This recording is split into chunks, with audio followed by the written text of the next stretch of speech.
December 21st, 2003. Homeland Security Secretary Tom Ridge raises America's terror threat to code orange, the highest since September 11th. Air France cancels 6 flights. A British Airways 747 reverses course over the Atlantic, escorted by RAF fighters. In Manhattan, armed police evacuate 5,000 tourists from the Metropolitan Museum at gunpoint, hustling families past Egyptian mummies into the freezing streets. Inside the White House Situation Room, officials debate the unthinkable, ordering F-16As to shoot down passenger planes full of American families coming home for Christmas. All of this traces back to one intelligence source. The CIA didn't just believe him. They built him a classified facility, gave him top-secret clearance, and routed his printouts directly to the president's desk. When French intelligence finally examined his decoded Al-Qaeda messages, their verdict was devastating. Mathematically impossible. The data couldn't exist. America nearly committed fratricide over fiction, but the real scandal isn't how he fooled them. It's what happened next. The CIA didn't expose the fraud. They buried it so deep that Dennis Montgomery walked free, collected $20 million more from the Pentagon, and went on to con again. How did a casino tech nearly cause America to kill its own citizens? And why did the government protect him instead of prosecuting him? 1998. Reno, Nevada. A 40-year-old medical technician named Dennis Montgomery decides he's finished drawing blood samples. He rebrands himself as a software entrepreneur and teams up with Warren Trepp, a high-rolling investor with a checkered past. Together, they launch eTrepid Technologies, a company selling video compression tools to casino surveillance departments. Montgomery's software helps pit bosses catch card counters by analyzing footage in real time. It's clever work. The biggest threats his code ever identified were math students trying to beat the house. But Montgomery has a problem that will define everything that follows. He's a compulsive gambler. What Vegas insiders call a wall Caesar's Palace treats him like royalty, because he plays until he's buried. He bets 6 figures on weekend binges, chasing losses. By 2001, he's bounced $1.8 million in personal checks to Sin City casinos, Caesars, the Bellagio, and the Mirage. The man who will soon claim to decode Al-Qaeda communications cannot keep his finances solvent. Montgomery couldn't break the loop. The casino floor, the 6-figure bets, the chase. It wasn't about the money anymore. It was the pattern, the ritual. And patterns like that are harder to quit than most people think. That's something anyone who's tried to quit vaping or smoking understands. Cravings aren't just about nicotine. They're about the habit, the hand-to-mouth motion, the oral fixation, that momentary pause your brain has learned to expect. Take away the substance and the loop still fires. That's exactly what Fium was designed for. Fium is a flavored air device. No nicotine, no vapor, no batteries. It's a weighted, fidget-friendly tool that gives your hands and mouth something to reach for when cravings hit. Instead of fighting the habit, you redirect it. And their new Fium topper adds a soft, replaceable mouthpiece you can chew on.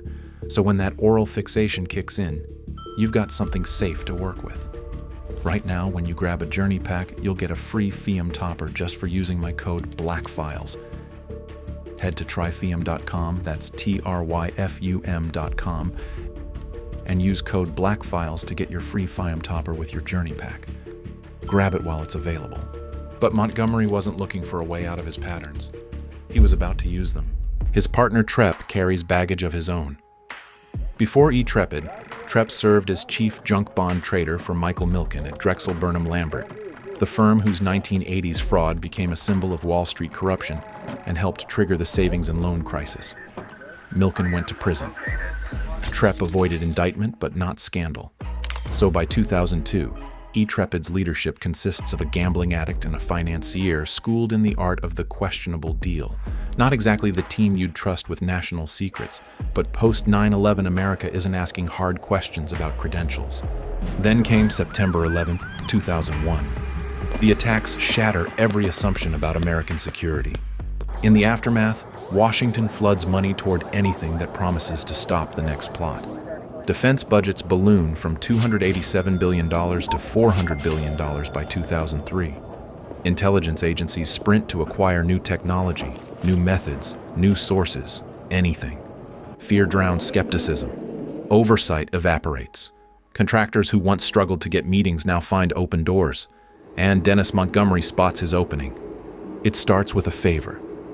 In 2002, a Nevada congressman with connections to E-Trepid arranges a meeting at CIA headquarters in Langley, Virginia. Montgomery walks into the Directorate of Science and Technology carrying nothing but a laptop and a wild claim. He has no security clearance, no intelligence background, no peer-reviewed research, no credentials in cryptography, counterterrorism, or signals analysis. What he has is confidence and a story that sounds like a rejected Tom Clancy subplot. Montgomery tells the CIA's gadget geeks that his casino software can do more than catch card cheats. It can, he claims, detect hidden terrorist messages.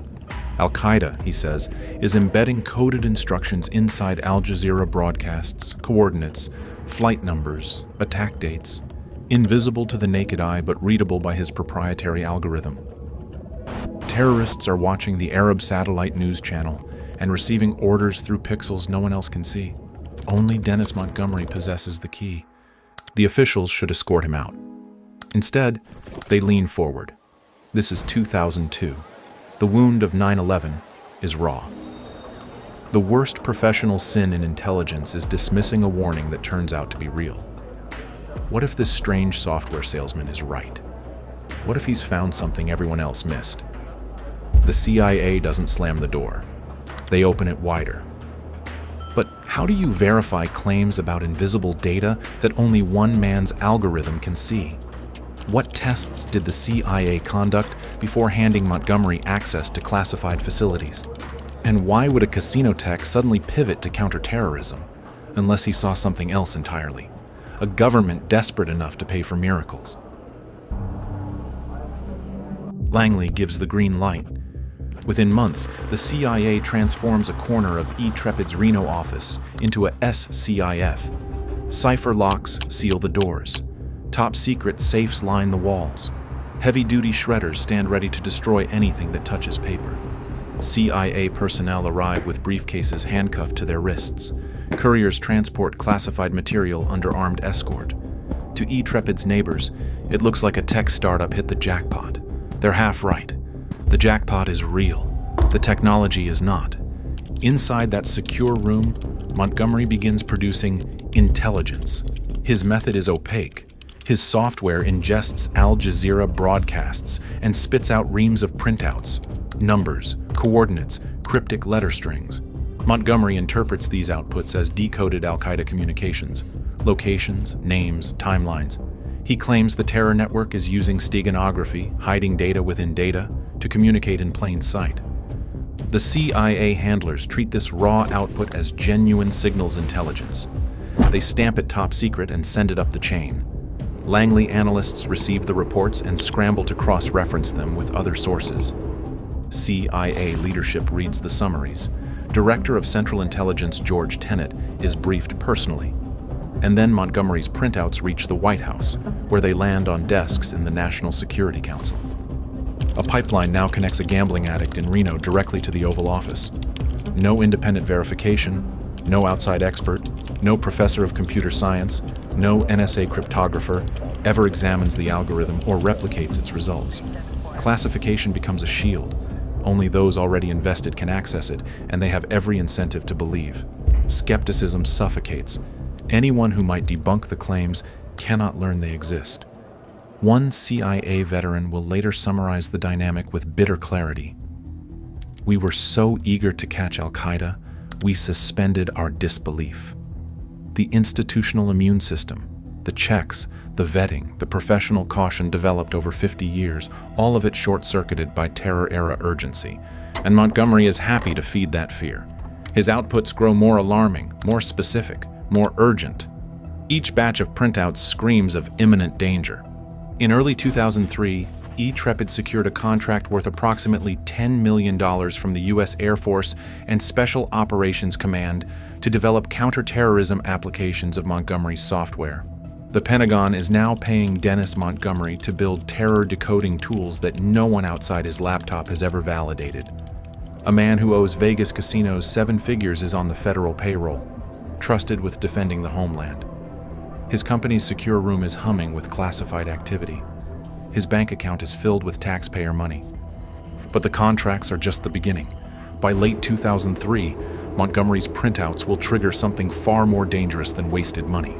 They will bring America to the brink of shooting down its own airliners, hundreds of innocent people incinerated by their own military because a gambler fed the government fiction dressed as fact.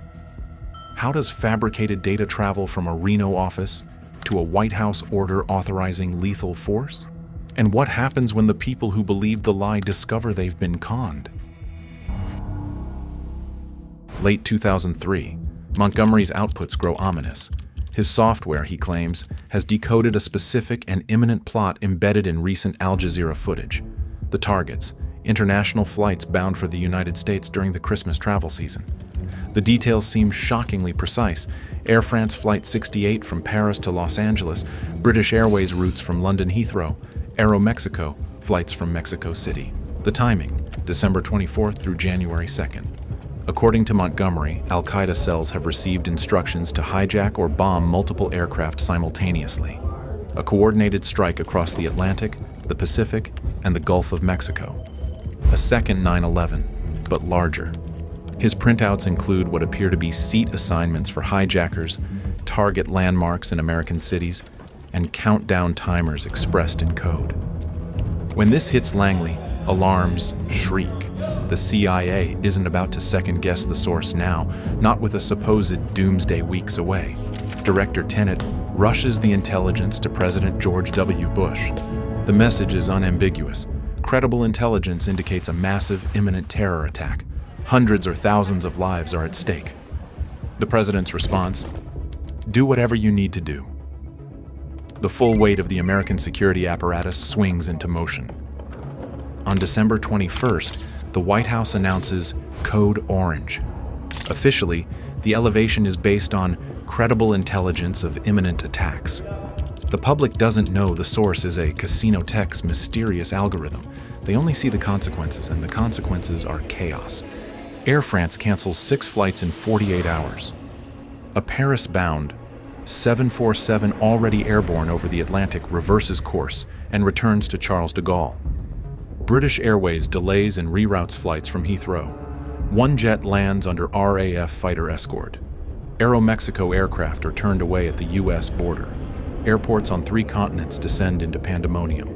Thousands of passengers stranded in terminals. Families separated across oceans. Children crying in departure lounges. Fear spreads through every boarding gate. On American soil, security measures escalate to levels unseen since September 2001. In New York, National Guard troops in combat gear patrol Penn Station with automatic rifles. NYPD counterterrorism units sweep Grand Central Terminal. The Metropolitan Museum empties at gunpoint. Holiday tourists herded past Vermeers and Van Goghs into the December cold of Central Park, while bomb squads check every gallery, every closet, every heating vent. In Los Angeles, LAX closes entire parking structures for inspection. Snipers take positions on terminal rooftops. In Washington, concrete barriers ring the Capitol and the Mall. The White House grounds swarm with Secret Service agents braced for attack. For 7 days, the fever holds. Christmas arrives under the shadow of phantom attackers. Families eat holiday dinners with the television tuned to CNN, waiting for the explosion that never comes. New Year's Eve passes without incident. By January 2nd, some inside the administration begin asking an uncomfortable question. Did we get this catastrophically wrong? Inside the White House Situation Room, a small group of senior officials convenes for a meeting that will later chill anyone who learns of it. The agenda: given the intelligence they believe they possess, should the military preemptively shoot down suspicious passenger aircraft if they appear to veer toward a target? A Boeing 747 carrying 300 Americans over the Atlantic, and men in a basement in Washington debating whether to destroy it based on Dennis Montgomery's printouts. Mothers, children, business travelers, families heading home for the holidays. Their lives weighed against data produced by a gambling addict in Nevada. America nearly convinced itself to commit fratricide to prevent an attack that never existed. What stops it? French intelligence. The French government, furious at the havoc inflicted on Air France's schedules and national reputation, demands to see the evidence that justified canceling their flights and humiliating their airline. American officials stall. The software is too classified to share, they claim. The tool is too sensitive. National security concerns.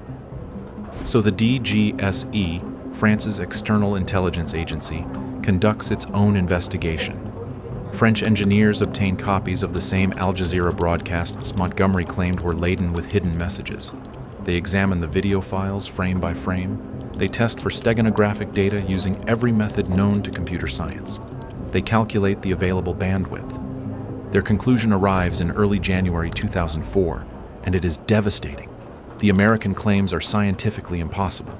The video files lack the data capacity to hide the volume of coordinates and names Montgomery was allegedly extracting. The encoding schemes he described violate basic information theory. It would be like encoding a novel inside a single sentence. Mathematically absurd. Whatever algorithm Montgomery sold the CIA, it produces noise, not intelligence. The man is either deluded or lying. French officials relay their findings to their American counterparts through diplomatic channels. The message is blunt. Your software is nonsense. Your source is worthless. You nearly started an international crisis over nothing. The CIA's reaction is volcanic. But what happens when an agency discovers it's been fooled, and that admitting the truth would expose a catastrophic failure reaching all the way to the Oval Office? What lengths will they go to in order to bury the embarrassment? And will anyone be held accountable for nearly killing hundreds of innocent people? Inside Langley, the French report detonates. Professionals who staked their careers on Montgomery's intelligence feel duped, humiliated, and betrayed. They had elevated the terror threat to code orange. They had grounded international flights. They had debated shooting down passenger jets, all because they trusted a con man with a laptop. A few insiders had sensed trouble earlier. One junior counterintelligence officer reportedly tried to slow the operation in late 2003, flagging inconsistencies in Montgomery's outputs. The coordinate formats didn't match known Al-Qaeda communication patterns. The timelines contradicted other intelligence streams. Something felt wrong. His reward for raising these concerns, he was told to shut up and get with the program. Questioning the intelligence meant questioning senior leadership. In a bureaucracy, that's career suicide. So dissent was strangled in its crib, and the machinery rolled forward until the French stopped it cold. Now comes the moment for accountability. Congressional investigations, Senate hearings. A private contractor nearly caused mass tragedy through fraud. Surely there will be consequences. Surely heads will roll. Surely someone will explain to the American public how a gambling addict in Nevada nearly got hundreds of people killed. Instead, the CIA does something extraordinary. It buries everything. In early 2004, once the immediate crisis passes and the holiday threat fades into memory, the agency quietly terminates Montgomery's access. The secure room in Reno is dismantled piece by piece. The cipher locks come off the doors. The safes are emptied and hauled away. Montgomery's classified clearance evaporates. Effectively, they erase him from the intelligence community. But they do it silently. No press conferences. No announcements. No apologies to France for the chaos. No warnings to other U.S. agencies that might still be entrusting this guy with sensitive work. The entire Montgomery affair is sealed under the highest classification levels, not because of what Montgomery found, but because of what he fooled them into believing he found. Inside Langley, there is no comprehensive internal investigation that ever sees daylight. No one is publicly reprimanded. No career ends. The calculation is straightforward. Exposure would humiliate the agency, embarrass the president, shake public trust in intelligence, and reveal to adversaries just how gullible American spycraft had been. The safer path is silence, so silence becomes policy. But the cover-up has a fatal flaw. Montgomery didn't work only with the CIA. He also held contracts with the Air Force and Special Operations Command. And the CIA, jealously guarding its own embarrassment, fails to warn them. Each agency operates in its own silo, protecting its secrets, even from sister agencies that might be making the same mistake. The result is absurd beyond satire.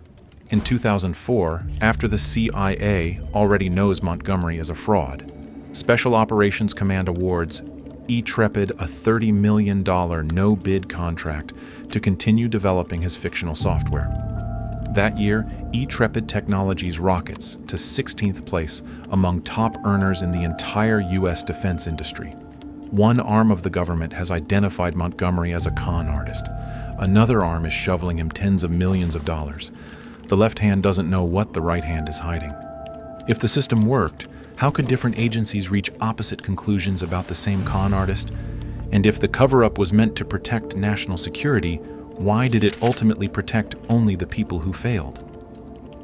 Even Intrepid employees knew the software was smoke and mirrors. Later, FBI investigators will interview staffers who describe in detail how Montgomery rigged demonstrations.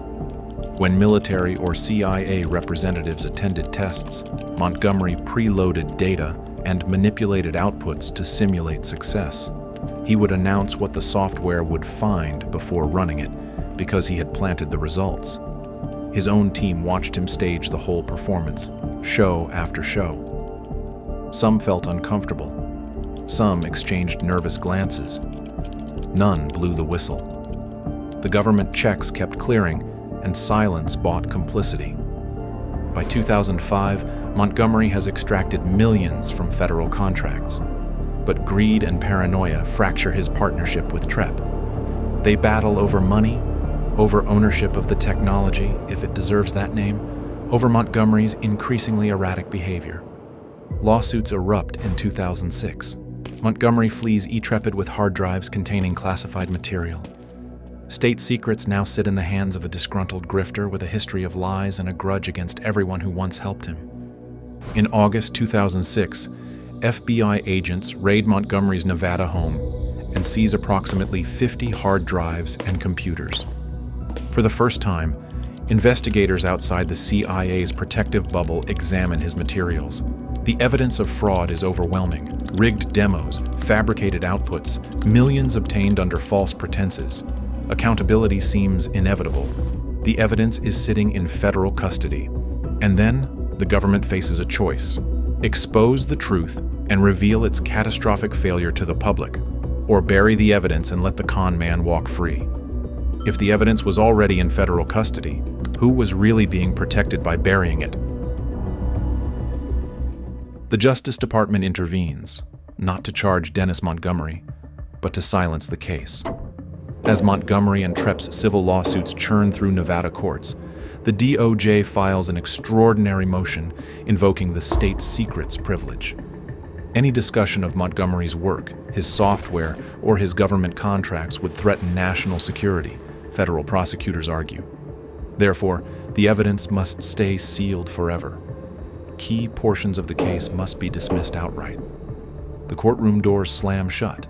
The agencies would rather protect the fraudster than reveal how thoroughly he fooled them. For Montgomery, this is an unbelievable gift from the institution he defrauded. The government shields him from accountability in the name of protecting classified information. The cover-up isn't safeguarding the public. The victims, the stranded passengers, the evacuated tourists, the families who spent Christmas 2003 in terror will never get an explanation. Over 2007 and 2008, federal agents spent 3 days scrubbing Montgomery's seized hard drives, deleting or extracting every fragment of classified data so nothing can spill into a courtroom or a journalist's hands. They aren't preserving evidence. They're erasing institutional humiliation.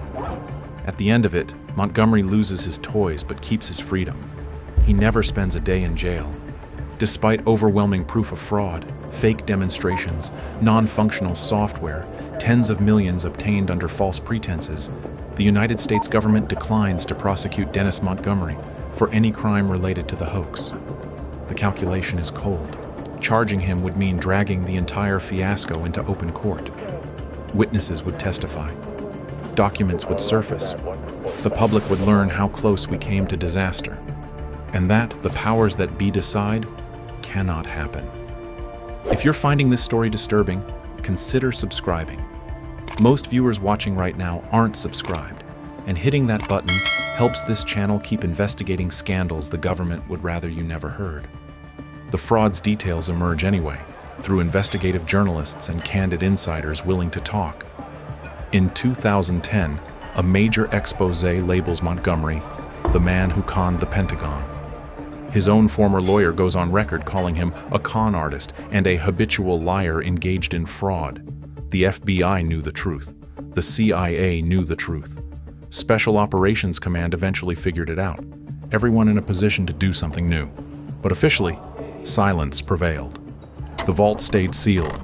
No congressional committee ever held hearings asking how a casino tech nearly triggered friendly fire against American airliners.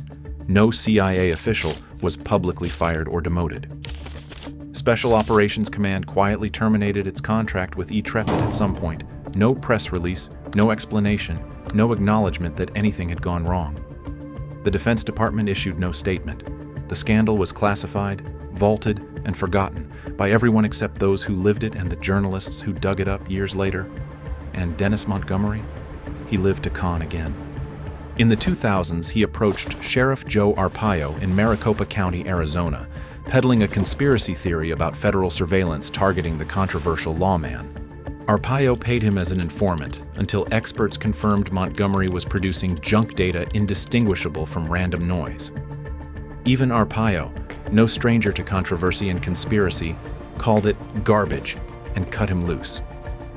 In 2020, Montgomery resurfaced with his most audacious claim yet, a supercomputer system he dubbed the Hammer and software called Scorecard that he alleged had been used to steal the presidential election by manipulating vote counts. This fantasy reached the highest levels of political power, discussed in the Oval Office itself, before being dismissed by cybersecurity experts as, predictably, a hoax. Sidney Powell and other election denial lawyers promoted his claims until they collapsed under scrutiny. The man never quits. Why would he? The lesson he learned in 2003 still holds. If your lie embarrasses the government badly enough, you might walk free forever. Accountability is for small-time grifters. Montgomery plays in a league where the victims have more to lose from exposure than the criminal does. Dennis Montgomery is not a criminal mastermind. He's not a genius. He's a stress test that the national security system failed catastrophically. He didn't outsmart anyone with brilliance. He exploited fear, secrecy, and the absence of accountability. He found the seams in a system bloated by post-9/11 panic, unlimited budgets, and the conviction that skepticism was unpatriotic. And he slipped through without consequence, again and again. In the end, the institutions sworn to protect the public protected only themselves. They were prepared to shoot down airliners full of American citizens based on a fraud. When confronted with their mistake, they chose concealment over correction, reputation over reform. The cover-up was the confession, no admission, no accountability, no lesson learned. Just pretend it never happened and hope no one notices. So the next time someone asks you to trust intelligence agencies without question, remember the gambler and his imaginary code-breaking machine. Remember how every layer of the system, CIA, Pentagon, Homeland Security, Justice Department, preferred saving face to telling the truth. They buried this so deep, they hoped no one would ever catch the stench. If a hoax this absurd could climb to the White House and almost cause mass tragedy before being swept into a classified vault, one question lingers. What else don't we know? And if you want to see another case where the people in charge chose secrecy over honesty, where the cover-up revealed more than the crime, watch our video on the intelligence failures that shape the modern world. The pattern will look disturbingly familiar. And a quick thanks to FIAM for supporting this video. Remember, head to tryfiam.com and use code BLACKFILES for a free FIAM topper with your Journey Pack.